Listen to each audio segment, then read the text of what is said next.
Thank you. Okay, so I'm Donna Garcia, and welcome to everybody that's here with us today. I am the director of the 4-H Youth Futures College Within Reach program, which is a college and career readiness program. So I know we have some guests on here that I may not know. The program works with youth that are interested in higher education opportunities, whether that's four-year college, two-year college, technical school, a certificate program, and we help you to navigate the process. There's a lot that goes into preparing for college.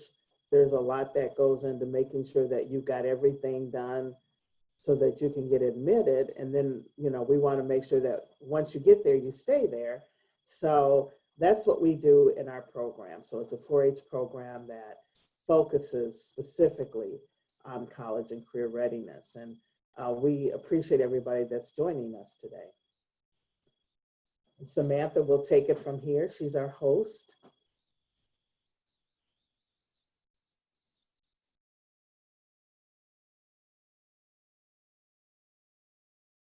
Samantha, you're muted.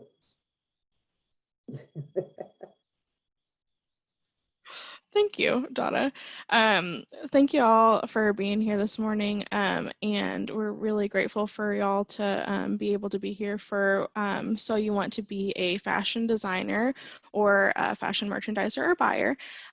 This webinar, again, is being recorded and will be moderated by myself and Donna, who just introduced herself. So please keep yourself muted, and if you have any questions, you can go ahead and put them in the chat box.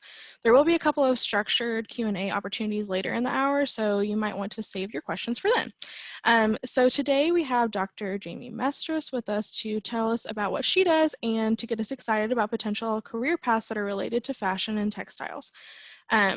Dr. Mestras is a senior academic advisor with the Textile and Apparel Management program at the University of Missouri. She has been with the TAM program for over 12 years, and her role is to help students achieve their academic and career goals by providing them with guidance and resources. She has worked with countless students from the TAM program to prepare them for life after graduation, including career preparation to enter their workforce as everything from fashion designers to technical designers or to fashion merchandisers and buyers and beyond. She actually has a couple of alumni here with us today that she'll introduce to share their experiences. And so for the first half of the hour, she'll be focusing on design, and then we'll switch a little bit over to merchandising and buying and what those careers entail a little bit later. So without further ado, I'm gonna let her take over. Thank you so much, Samantha. All right, perfect. I'm gonna share my screen, and actually we're gonna start with fashion merchandising and buying, and then about 11:25, 11:30, we're going to have a couple other alumni hop on this call to talk with you more about fashion design and technical design. So you want to be a fashion merchandiser or buyer? Have you ever asked yourself why certain clothes are in the store, or how did they get there and who made this happen? Well, this webinar is going to walk you through the merchandising and buying side, as well as that design and technical design side. So how did clothes get there? Well, to look at how clothes get into retail stores and get to you as a consumer, we have to look at something called that global supply chain. That global supply chain is made up of different components, the fiber side, and once we get our fibers, we can make those fibers like cotton. So if you live in the state of Missouri, down in the Boot Heel, there's Missouri grown cotton. We take that cotton then and we get that cotton made into fabric. And then we can take that fabric and make that fabric into apparel. And currently, most apparel is manufactured overseas into garments. And then we get those back here into the United States, get them to where they're going. And then they go into that retail store so that you as a consumer can then go in and purchase that product. You can work at any kind of stage within that global fashion supply chain. And today we're going to talk with a couple of alumni from our program, Caitlin and Kathleen, and they both graduated recently. And they both focused on two different areas within textile and apparel management, but they're both working more on that retail side, making sure that that retail store has the right product at the right place at the right time for then the consumers to buy. So I am going to pass it off now to Caitlin so she can give us a little background about herself. And then I'm going to pass it over to Kathleen from there. And then they're going to talk with you too when they're giving their little background about how they got to where they are currently. They're going to tell you what it's like to be a fashion merchandiser and buyer. So without further ado, Caitlin, thank you so much. Hi, so my name is Caitlin Balo. Like Jeannie mentioned, I graduated in 2017 with a TAM degree. It was really an amazing program. I really fully enjoyed all 4 years of my experience there because we got a really well-rounded view of so many different avenues that you can take in the fashion industry as far as a career goes. So I did do the marketing and merchandising track, and that's kind of where I ended up in my career today. So I'm an assistant buyer for Kohl's. I've been with the company for almost 3 years now, and I've been in this role as an assistant buyer for a little over a year. My area of focus is boys activewear, and then boys, we call it surf skates. So think like Hurley and Vans, those like more California surfer dude type of brands. I cover those as well. So it's really fun. Active is a category that's been really on fire these days. So my brands are Nike, Adidas, Under Armour, and Champion. So definitely a full scope under that active umbrella, and it's really fun. I'll just like do kind of high level of what my job entails. So also like Jamie mentioned, you know, you might be in the store wondering, how does this product get there? So my role is in charge of buying the product that you see in the Kohl's stores, as well as all of the marketing and merchandising that goes around those products. So I meet with Nike and I meet with Adidas, and if we're kicking off a new season, they show us the products that they have available.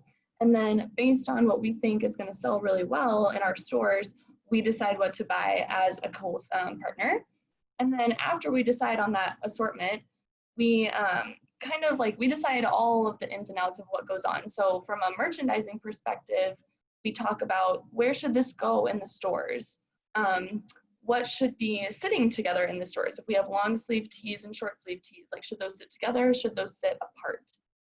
What should the signing look like for all of these brands? So that's a lot of what goes into the merchandising piece of it. And then for the marketing piece of it, it's how can we best present these brands to the customer? How do we want to advertise this in our catalogs that we send out in your mailboxes? Or how do we put our best foot forward digitally, so on social media or emails, any kind of campaigns, that kind of stuff is involved in my job as well. So it definitely keeps me really busy. There's a lot of different aspects to it, and it's definitely not one lane. And it challenges me every single day, but it's super enjoyable. Thank you, Caitlin. Now I'm going to pass it over to Kathleen to give a little background. Awesome. Thanks, Jamie. So I graduated 4 years ago from TAM, and I took the product development track, so a little bit more of the design and sourcing and technical design in that track. And so I was actually planning on doing that for my career and ended up landing in buying. I think one of the really unique parts about the buying track and merchandising is you really get to touch every single aspect of the company. So like Caitlin was saying, you get to touch marketing, you get to look at merchandising, you get to work with vendors and designers, and you are the last person that decides what's going to be in your assortment for that season. So you're basically interacting directly with the consumer in that way. So you really do have a lot of control over your brand and how your company shows up to its clients. And I think that's definitely one of the most rewarding parts about merchandising. I've worked at 3 different companies. I started at Payless Shoe Source and worked in men's shoes as well as children's shoes, and then moved on to North Face. And I actually worked more in a wholesale strategy role there. So working with retailers like Nordstrom and Zappos and Amazon, and figuring out how the North Face is going to show up in those retailers. And then recently, over a year ago, I transitioned to Stitch Fix, which is basically a subscription styling service where we send our clients out a fix or a box every month, and they go through the products and see what they like and see what they don't, and they have a relationship with their stylist. And in this role, I'm the buyer for women's denim. So I own all of women's denim at a general price point. So I'm traveling quite frequently, going to New York and LA, and working with my brands to curate an assortment. And like I said, I think the greatest part about it is it's such a cross-functional role. It really requires you to be super interactive and communicative, and also be able to balance a lot of projects at once. I think being able to balance and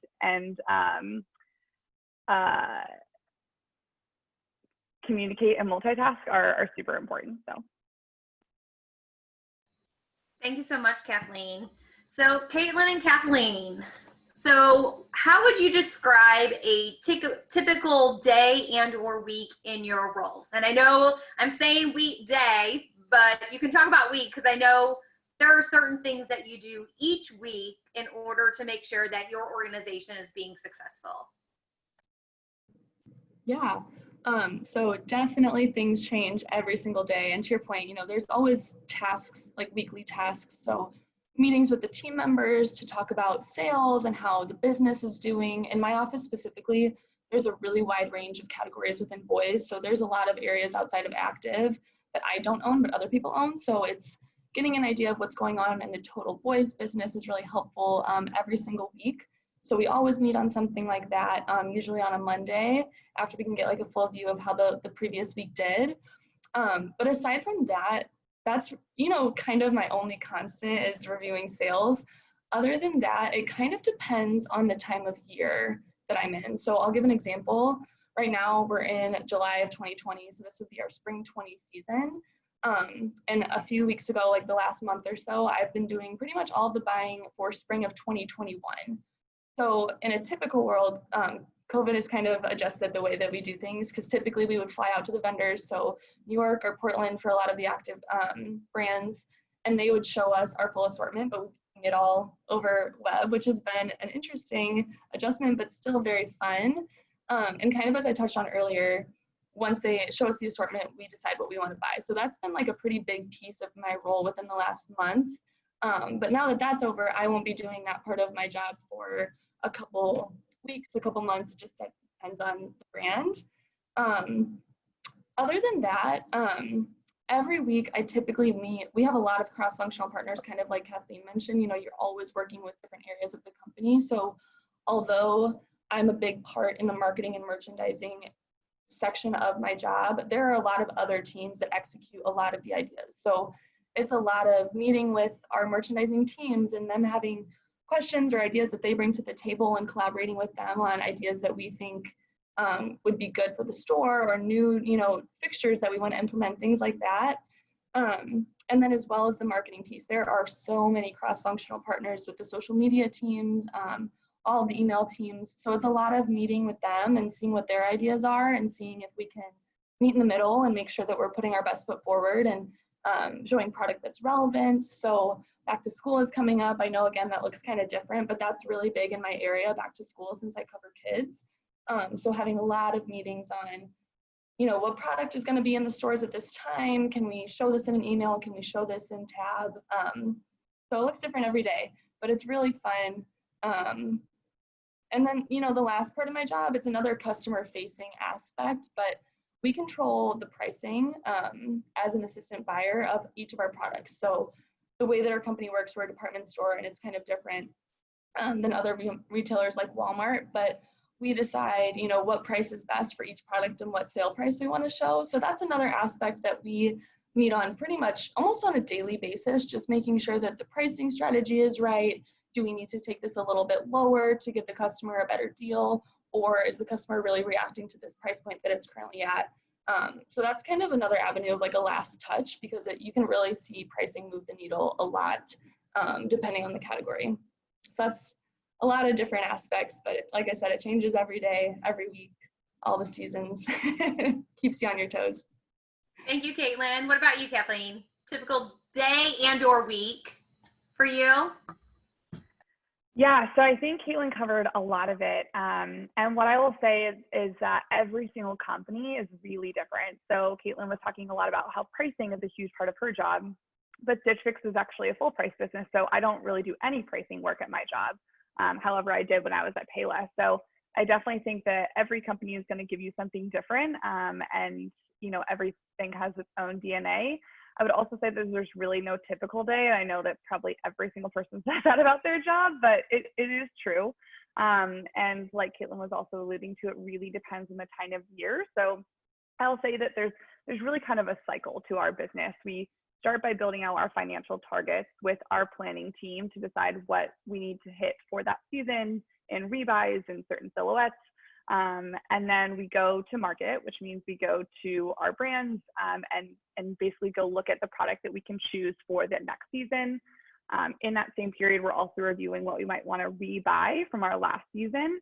So if it's a really strong style and we want to carry it in the assortment again, we'll probably exclusively cut that with our retailer to bring in again for the next season. And then after that, we will present these line strategies to our leadership team. So that's another huge part of what we do on a regular basis. I would say I'm in a presentation with my leadership team at least once a week. And that obviously requires a lot of preparation. And then obviously within that, we're basically just telling them the why, the buy, why we're doing what we're doing. So we do have those daily tasks of reviewing, selling, and chasing in season opportunities. But there's really kind of more of a life cycle to the role. Thank you, Kathleen. So another question that I'm gonna send out to both of you, but I can answer any of these as well. Thinking through, your roles and where you're at now, obviously you felt like a 4-year degree to get these positions was very important, or you wouldn't have come through MU and TAM. But besides just getting that bachelor's degree, what skills do you feel have really helped you, or skills that you continue to develop post-graduation for your roles? I would say communication is probably one of the biggest skills that are really vital to this type of role. Kathleen said it too, you talk with so many different people and you're in these meetings with management or your own team members, and I think it's really vital to clearly communicate your own ideas and your own thoughts, but also keep open an open stream of communication, because you don't ever want to just say my idea is the right idea and this is how we need to do it. There's always so many opinions that are flowing through, and I think it's really important to take those into consideration as you're working, because at the end of the day, you want what's best for the customer. So it's always good to kind of open your mind up a little bit to those types of things. And just, clear communication with your partners too. You might have an idea that your team wants to execute, and if it's not properly communicated to the merchandising teams or the marketing teams, it won't show up the right way to the customer. So I would say that's one of the biggest ones. Yeah, I would say I would totally agree. I mean, communication is really everything, and multitasking is everything, as I mentioned previously. But something that I've really learned over the past 4 years and working at several different companies is you're not buying for yourself, you're buying for your company. So, when I was working at Payless and buying children's shoes, I'm not the target client for a frozen light up sneaker. That's just, I don't want that. But you have to be more objective and think about what's right for your company. What does your client want?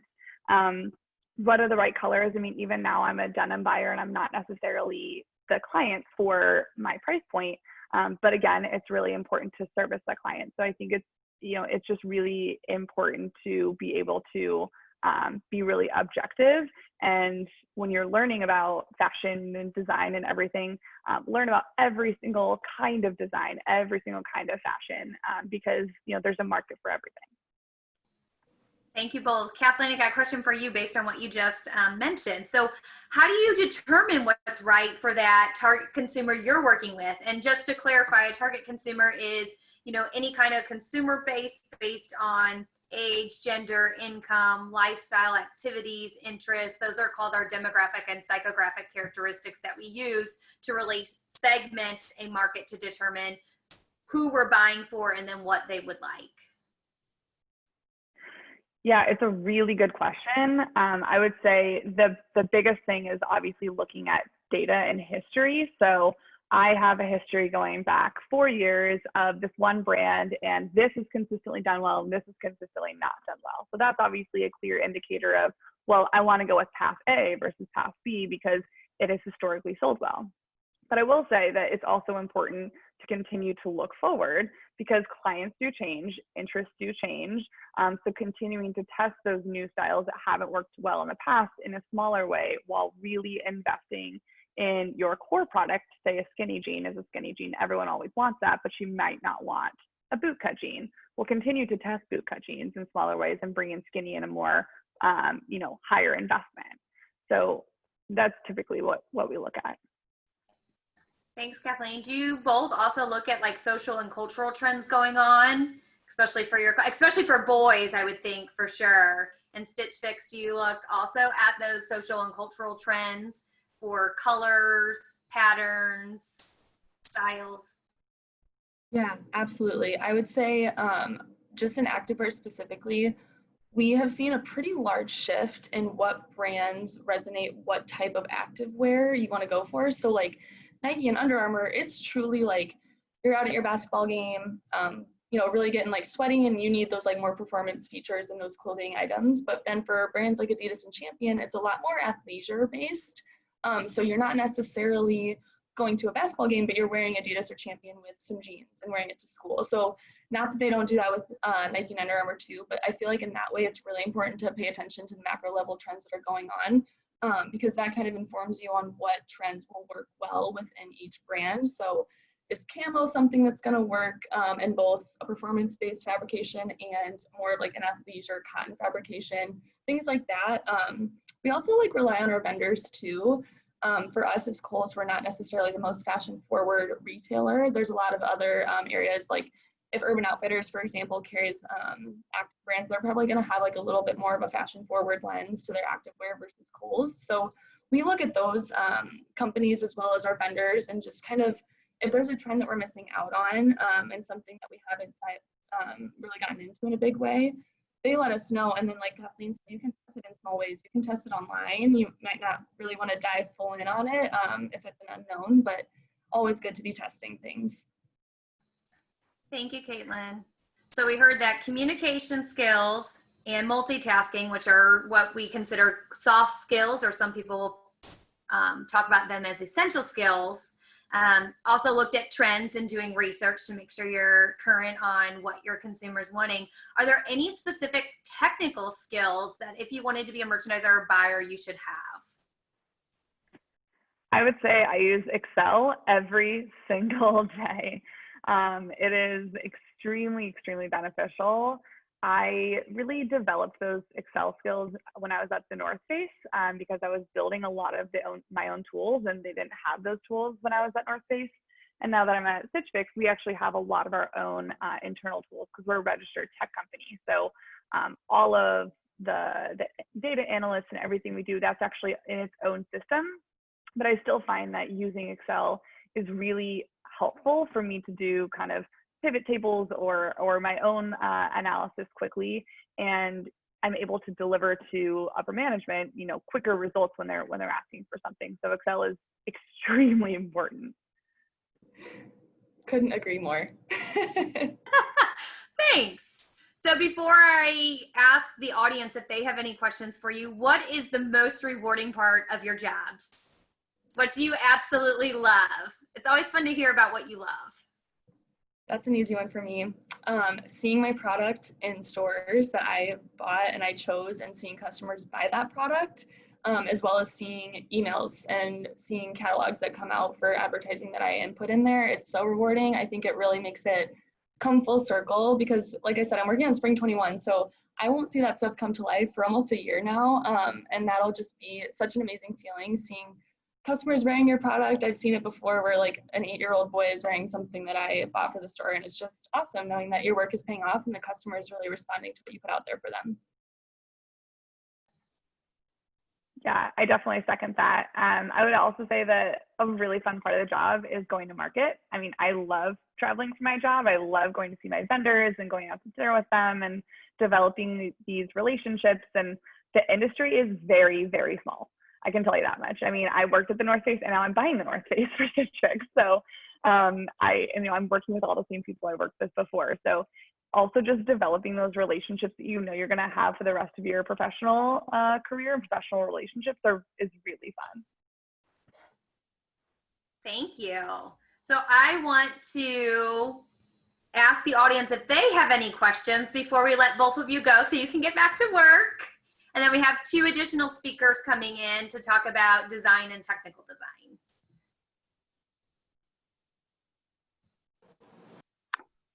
Does anybody in the audience have any questions for us? For Caitlin or Kathleen, they'd be delighted to answer any questions you have.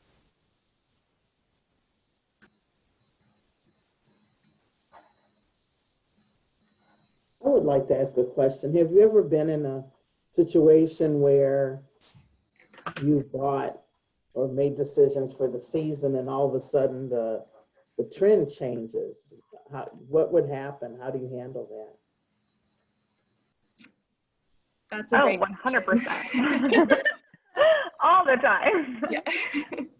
I'll jump in first and just say, like, for instance, right now is a really interesting time during COVID-19 because all of our consumers' desires and tastes are changing. I work in denim and pants, and they don't necessarily want workwear or, a white denim skinny jean because where are they going to wear it to? They're at home right now. So I think in those situations, we obviously have to be flexible, and such we use the term, we have to hold hands to just kind of see how it's going to go. And we really collaborate with our vendors to say, okay, can you take back X amount of inventory of this product, and we will take from you X amount of inventory of another product to swap things out to see if it's going to work. So I think just developing those relationships really does help in those situations where you do invest in something and it doesn't work out, so you want to swap into something else. Yeah, I completely agree. I think it's so important, like, again, going back to the communication thing, just like letting your vendors know, just being honest and saying, this is where we're at, especially in the time of coronavirus. There's so many factors that are affecting how the customer shops.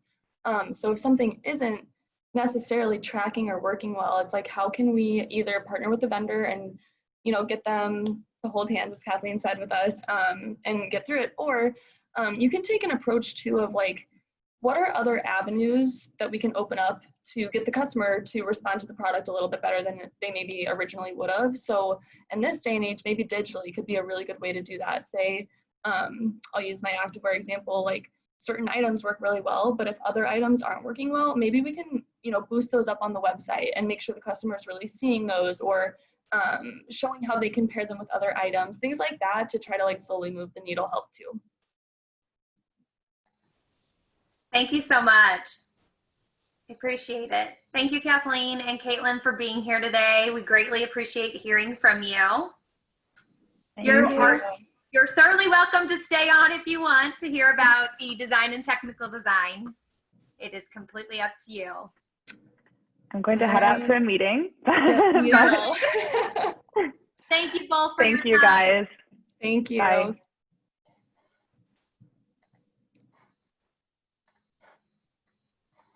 All right. So we just heard from 2 of our alumni working in more of that retail sector that I was showing you earlier when we look at that global fashion supply chain. And now we're going to look more at that apparel side, and we're going to hear from a couple of alumni. Fulbright, I don't think he's quite on the Zoom call yet, but we'll hear from him. He graduated in 2019 on the apparel marketing and merchandising side, but is working more in the design aspect for Foot Locker. And then Andrea, who is online with us right now, she graduated in 2018. She was on the apparel product development side, which is design for the mass market, and she's currently working for Macy's. Hi, Jamie. Hi, Andrea. So good to see you. So good to see you too. Thank you for having me. No, thank you for being here. So we have a couple 4-H members that are interested in potentially being a fashion designer or technical designer. So I was hoping you could talk a little bit about what does that mean, and how did you get to where you are, and what do you do every day or every week? Yeah, great. Okay, so I did, as you said, the product development side at Mizzou. So I basically learned about all like the sewing, garment construction, all of that, which I use as an assistant designer at Macy's. I worked for a private label brand called Alfani, which is a women's wear brand. So basically what a fashion designer does is they help design clothing to sell to people in stores based on like the current trends and the brand identity and what's going on like with our culture and society. So for me, what I do, I usually work in New York, but right now because of COVID, everything is crazy. So we're all working from home. But typically I go into the office and I start by answering all my emails. So we communicate with our overseas vendors a lot.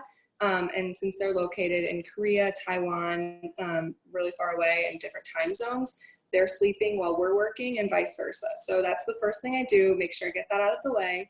And they're usually like production things like fit, color, fabric, stuff like that. And then after that, every day is really different. So a lot of the main things I do is I will sketch. I do hand sketches and computer sketches, and then also illustrations, fashion illustrations if we have concept or mood boards.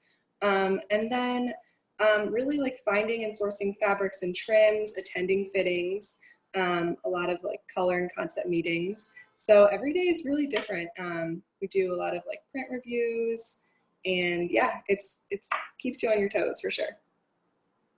Awesome. Thank you. Do you have any samples that you can share with us? Because I know sometimes you can't share things, and I completely understand that.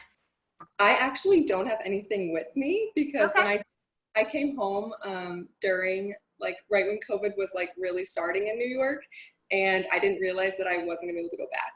So yeah, it's been interesting, but I don't at the moment. But you guys can check out the website. It's on Macy's, and just search Alfani Women's, and you can see some of the things that we have been designing. So Perfect. Thank you so much. So you talked a lot about doing, hand fashion illustrations as well as computer illustrations. So what kind of skills do you need in order to accomplish those hand fashion illustrations? Like, did you find that taking drawing courses helped, or were your fashion classes enough? Same with that online illustration. Do you use computer aided design? Do you use Photoshop? What are the platforms and skills you need? yeah, that's a great question. So for the hand illustrations, there is a course, and I don't know if Mizzou still offers it, but they did when I was there, and that helped me a lot just with like proportions. I already kind of enjoyed drawing before, but I definitely was significantly better at the end of the whole experience. So I would really suggest that if, or like any drawing classes, if you could find like local drawing classes, like sketching illustrations, because a lot of brands do want that for their concept boards. But in terms of other like technical skills, I would say computer aided design is huge. We use Adobe Illustrator and Photoshop, mainly Illustrator because we create flat or technical sketches. And I don't know if it's different between brands, but for our brand, like the designers create the technical flats. So yeah, definitely have gotten better at that since I started working, but Mizzou also will teach you those courses. So we used to have a, I forget what the class was called, but it was basically like how you learn technical flats, and it's very interesting, and it's definitely a huge skill that I would suggest you look up on. So. Thank you. So the difference between a creative sketch and a technical sketch, a creative sketch is going to lay everything out, like what you're thinking, your idea. It's very creative. That technical sketch, what Andrea is talking about, that is more technical in nature. Like, where is my sleeve? How long is my sleeve? What are all the specific design details that are being utilized then to make that product? Seams, stitches, fabric, where the tag's going, and then when we put our spec pack together to then send that over to the manufacturer, which we talked about a little bit, as we get product here into the US, it goes to a manufacturer. They have to have that technical pack in order to create a product. Otherwise, they may not create it to what you initially wanted that product to be. And that also includes where tags are located, how the product is packaged to come then back overseas. Is it on a hanger? Is it flat? Is it wrapped in plastic? Every single detail about that product is in what we call that technical pack or the tech pack, spec pack. Different companies use different terms, right, Andrea? Yeah. Yeah, exactly. Absolutely. Are there different terms at Macy's than what you saw? Because you interned at Zach Posen, didn't you? Yes, I did. Yes. Different terms for things? Yes, definitely. Like they have like their own little thing. Like when I first started at Macy's, I was like, oh my gosh, what are all those little like nicknames? Like doors and stuff that I didn't know what they were. But you obviously pick it up quickly as you go. When I interned at Zach Posen though, I didn't really do the technical illustrations, but I did do like the tech pack inputting. So like putting in the style notes and like the measurements and like the fitting notes. So I did do all of that. So I kind of have now like the full circle view of it. Perfect. Thank you. So when you're getting this Alfani product created, so you create the design and then you have somebody else that does the technical aspect. So then after we get this created, what happens? Do we get samples? Does that come back in? How does that whole process work of then actually figuring out and then getting, say, 1,000 units, made? What's the process between what you're designing and that process? Right. So we usually start with like a big concept, and our design director will kind of show us the color story and the vibe and what she's like going for this season, and then give us like key elements. So like, let's say it's like ruffles or like layering, stuff like that. We take that into account. We do our own research. Then we will like do a few rounds of sketching up the designs.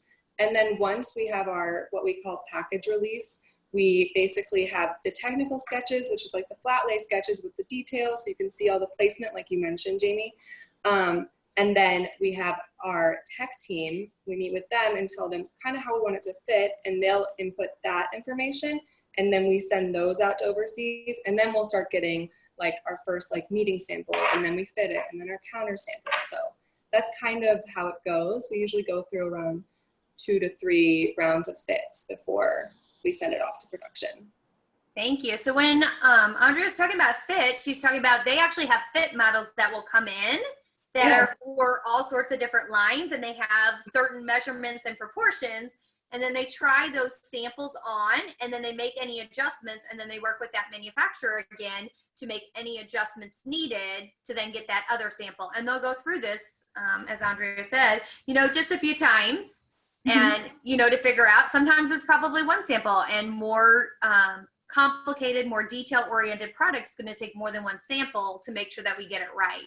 Because the last thing you want to happen is to buy 5,000 units of something, meaning 5,000 pieces, and get that out to your stores, and then it doesn't fit correctly, or the coloring's off, or anything could go wrong. Exactly, you're totally right. And just like you said, like the coloring's off, we have a whole other system where we just, like I and the color expert, we just review colors and prints to make sure they're all exactly on standard. So it's definitely a big process, but when it comes together, it's very rewarding. So when you think about your role as a designer and you think about your background, obviously education is very important, right? You're a TAM alum, so you came to Mizzou. You had some skills drawing, Adobe, Photoshop, and Illustrator, and some tech background as well when you graduated. Are there any skills on top of that that you feel is really important that maybe you didn't realize at the time? Yes. Well, obviously, I feel like pattern making, draping, like the fundamentals of like how to construct a garment is really important, because it's not all up to the tech designers. Like you do have to figure out what's the best way to get into something and the best way to finish something. So by finishing, I mean like how you close like the hems and like the sleeves and stuff like that, so it looks nice and it's ready to be saleable. But then also on top of that, like adaptability, I feel like I'm always jumping into new projects and random projects based on like what need is there in the company at the moment. So sometimes I will hop on like random projects and I'm like, okay, I can do this. And you have to be able to learn how to learn, I guess. And a lot of things you can do is like watch YouTube videos, Google stuff. I still to this day Google things on like how I do something in Illustrator, because there is like not a limit to how much you can learn. There's such incredible programs, but also with like other things, like use your resources and don't be afraid to ask for help. Thank you. So one thing that we talked about previously with Caitlin and Kathleen, they talked about communication skills, multitasking, making sure you're researching trends. How do you go about researching what your target consumer, that Alfani consumer, wants? Right. So Macy's is a little bit different in the sense that we have a fashion office. So it's basically a group of people whose sole job is to look up trends. So in the beginning, before our concept, they will give us presentations and be like, these are the key trends for this year that we've collected using WGSN, other various sites. And then we will kind of take those trends and have to turn them into, or add a little bit of our brand identity to them, because we want to make them still for our consumer. So we do a lot of researching back into like past bestsellers. So using a combination of like, what are the future trends, what's working for us now, and what direction do we want our brand to be going in aesthetically, and yeah. Perfect, thank you. So I'm gonna, again, ask the audience if they have any questions at this time that they'd like to ask you. Sure. Are there any questions out there? You're certainly welcome to put them in the chat box as well if you don't want to unmute to ask your question. But I want to make sure that we are certainly answering any questions that you have about fashion merchandising, buying, and or design, technical design. You know, these are four probably big career paths when you think about the fashion industry. Every company titles their positions a little bit different, Yes. but those are four big terms that are used. But there's lots of other opportunities besides the four that we're talking with you about today. For sure. How competitive is the market for, you know, jobs in your career areas? Is it really competitive? What, you know, what sets you guys off and, you know, makes you the choices for companies to hire compared to other people? You talking about Mizzou, referring to Mizzou? Yes. The program. So our placement rate is above 90%, and I want to say it's about 95% at 6 months out. What we utilize in the program is we really provide students a holistic picture of that entire fashion supply chain, and every student in the program gets that holistic picture for their core requirements, which is about 30, I think it's 31 hours off the top of my head of coursework, which is, you know, about 10 courses that every student takes. And then depending on whether you're apparel product development like Andrea was, or if you were, say, apparel marketing and merchandising like Caitlin was, you have different area competence courses so that you get more in-depth knowledge on that side. And then within both programs, it's built in directly into apparel marketing and merchandising, which is now called apparel retailing and digital merchandising is the area, our track now.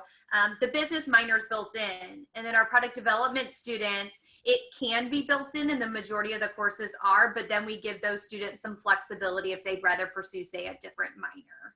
I think having that very product specific knowledge with that general business knowledge really helps to set students apart.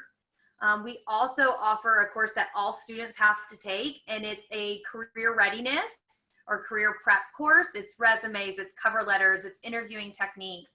I teach that course, and students have to go out and interview somebody in the industry.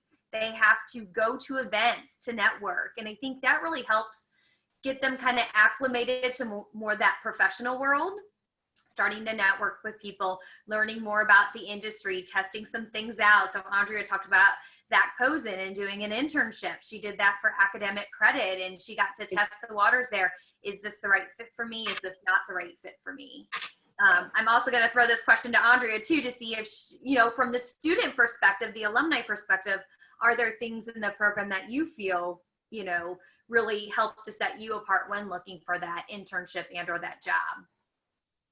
Yeah, definitely. So I do really appreciate, I know that I was I was product development, and I know it's a little bit different than marketing and merchandising, but our classes were small, and that was so nice because for these skills that you have to learn, it does take a while and it takes a lot of persistence. And I did get to have that one-on-one contact with my professors, which was amazing. And I feel like I really got the most out of my experience. But then on top of that, just taking those skills out into like the world and the job world basically, is that you just have to like set yourself apart and do the most. Like when you're going to an interview, like maybe come prepared and bring them like a mock-up and be like, hey, this is something that I envisioned for your brand. And a lot of companies will ask for this anyway, but if you just come prepared, it's like that extra like little step there, like, okay, wow.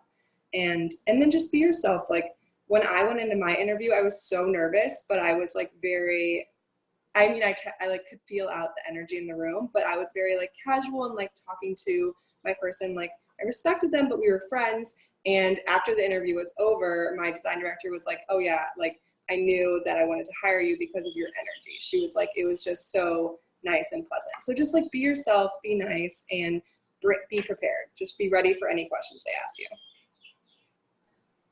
Absolutely. Being prepared is half the battle. And so it's not just having that academic background, because yes, you can go to school and get your degree, but you also have to apply that. And so in our courses, we try to have you apply that, but then we want you to add things to your academic career, right? I call them added value when I talk with new students in the program or prospective students. What added value things do you want to accomplish in your 4 years? Do you want to pursue an internship for credit or more than one internship? Yeah. Do you want to study abroad?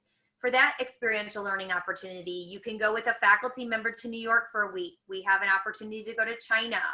You can go through one of our partner programs to go to Italy, France, or London. So lots of opportunities. What kind of involvement? Because an employer is going to look at you, and it's not just that academic side. They want to know, what else have you done besides get your degree in terms of internships, experiences, and so forth. So it's all about that balance. Yeah, I totally agree with you, Jamie. I think the one thing that I think is so important is to get that extra exposure, not only for like your resume and to show that you've had it, but really to like learn things. I did 2 internships, 2 separate summers, and I really wish I did one every summer. I'm not even just saying that. Like, I really wish I could have had like the 2 extra internships to teach me more and get more exposure.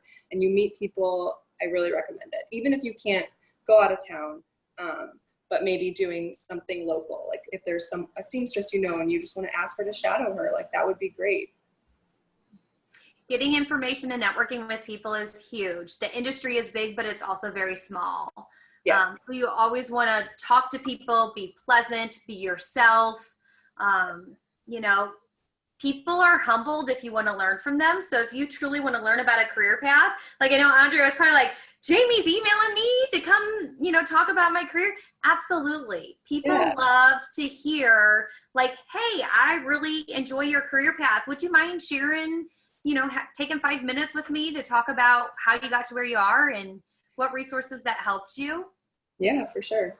Absolutely. So we have an event every fall where we bring in alumni. It's called our TAM Talks event, and we bring in alumni to share how they got to where they are, what resources helped them. They also streamline into their presentation a lesson learned along the way, and then they're really there to network with students. You know, it's not for us as faculty, but it's really for the alumni to educate the current students. And I think that has helped tremendously. We started this probably about 6 years ago, and that's been beneficial. We also have a career fair specifically for textile and apparel management students. There are not a lot of design companies that come. It's more big box retailers like your Kohl's, your Target, your Walmart, Dillard's. We have some smaller businesses that have come. Wiseman's Design for Dance out of St. Louis, Soft Surroundings out of St. Louis. But at the end of the day, it gives students the opportunity to network. And network, the more you do it, the more comfortable you get. That's so true. Yeah. Are there any questions now from the audience?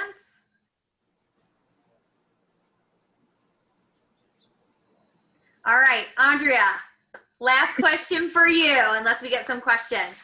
What is the most rewarding part of your job? What do you love the most? Okay, I can't decide. You can pick more than one. Okay, I feel like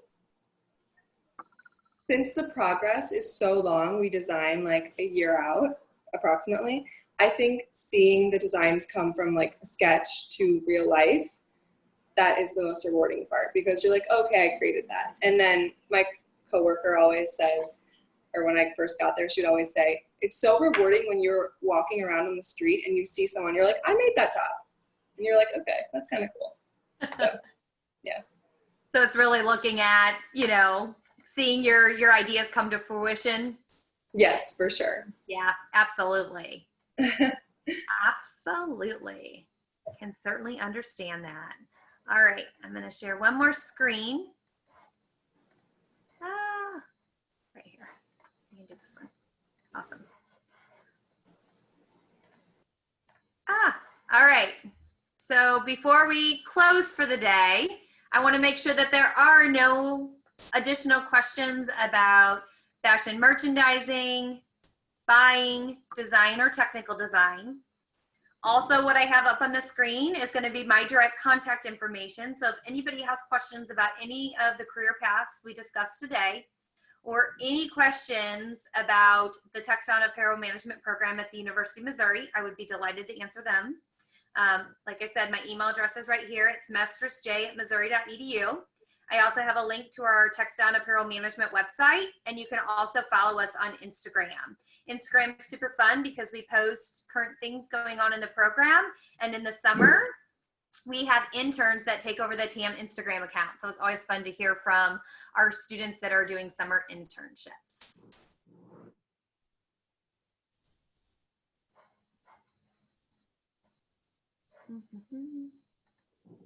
I don't think we have any last minute questions. Donna or Samantha, do you have any last minute questions?